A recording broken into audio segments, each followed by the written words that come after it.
Hello friends, in this video we'll be discussing the proof that isomorphism maps bases to a basis. What does it mean? If my alpha from U to V is an isomorphism and S is a basis of U, then S under the alpha will get mapped to the basis of V. The proof is easy. Let's begin the proof. Suppose my S is nothing but U1, U2 dot UN, which is a subset of U, is a basis that has been given. S is a basis.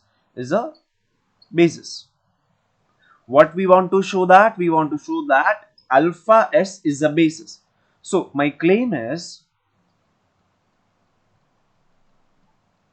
alpha S, that is same as alpha U1, alpha U2 dot alpha UN is a basis for V. Now we know that a set is a basis if it satisfies two conditions. What are those two conditions? The two conditions are, that is, to show that, what two things we need to show? The first thing is my alpha of S is linearly independent. And the second thing is my alpha of S spans V. Okay, so we'll prove this both of them slowly. First of all, we'll prove my alpha of S is linearly independent. Correct. So subclaim 1, we'll prove the subclaim 1 is my alpha of S is linearly independent.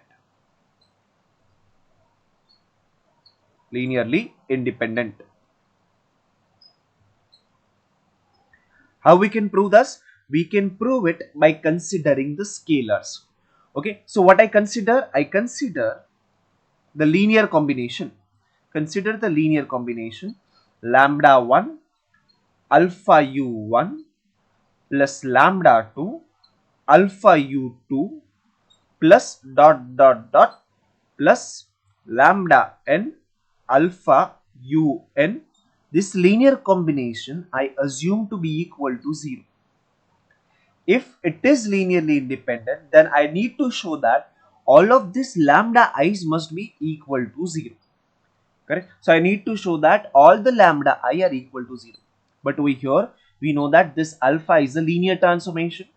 Therefore, I can write this is same as alpha lambda 1 u1 alpha lambda 2 u2 plus dot.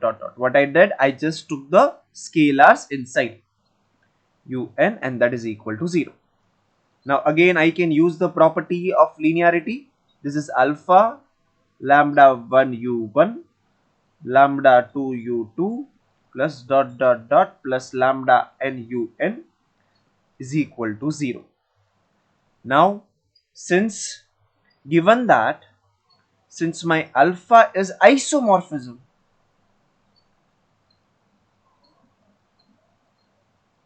implies my alpha is injective. If we have an injective linear transformation, then my kernel of alpha is equal to singleton 0. That means the only element that get mapped to 0 is the 0 element. Correct? So that means this implies since the kernel is 0, that means this element must be equal to 0. That is my lambda 1 u1 plus lambda 2 u2 plus dot plus lambda n un must be equal to 0. Now since we know that this set S, which was nothing but U1, U2 dot dot dot UN, is linearly independent. Right? S was already linearly independent. Why it was linearly independent? Because it was a basis. So S is linearly independent. Implies me all the scalars, my lambda 1, lambda 2 till lambda n must be equal to 0. Correct? So whatever we wanted, we proved. What we just proved is my alpha US is a linearly independent set. Now we need to have to prove this part, that is alpha S spans V. Let's just prove that. Subclaim 2,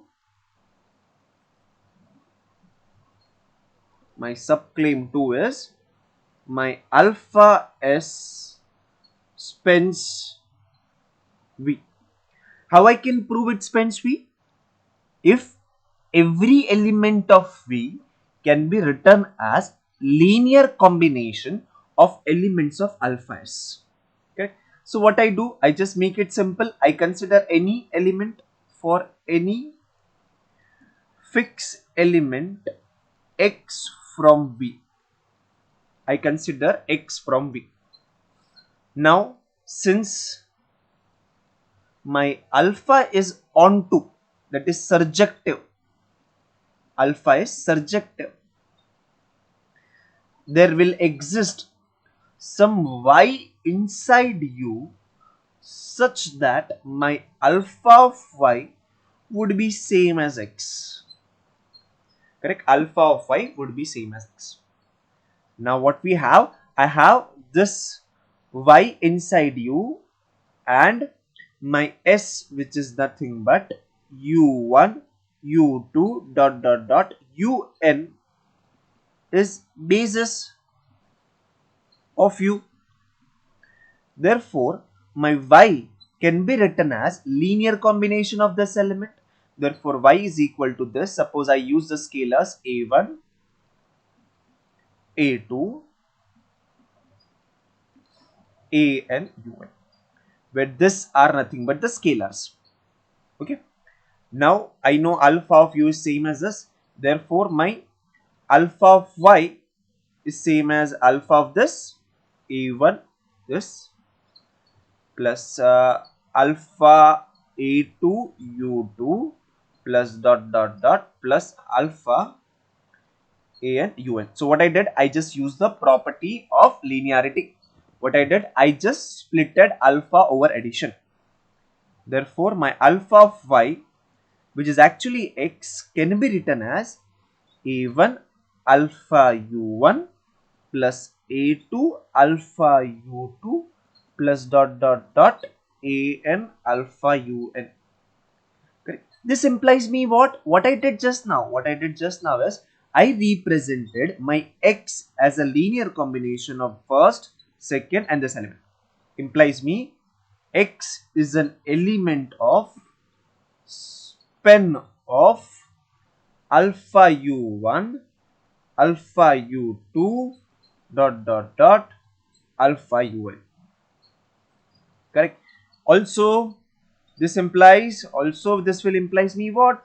This will implies me my V is nothing but my span of, what is this set? This set is nothing but alpha of S. Hence we know that my alpha of S is linearly independent as well as it will span V. Therefore, alpha of S is a basis of V. Correct? So the proof is easy. If you have any doubt, difficulty, let me know in the chat box. Okay. Bye bye.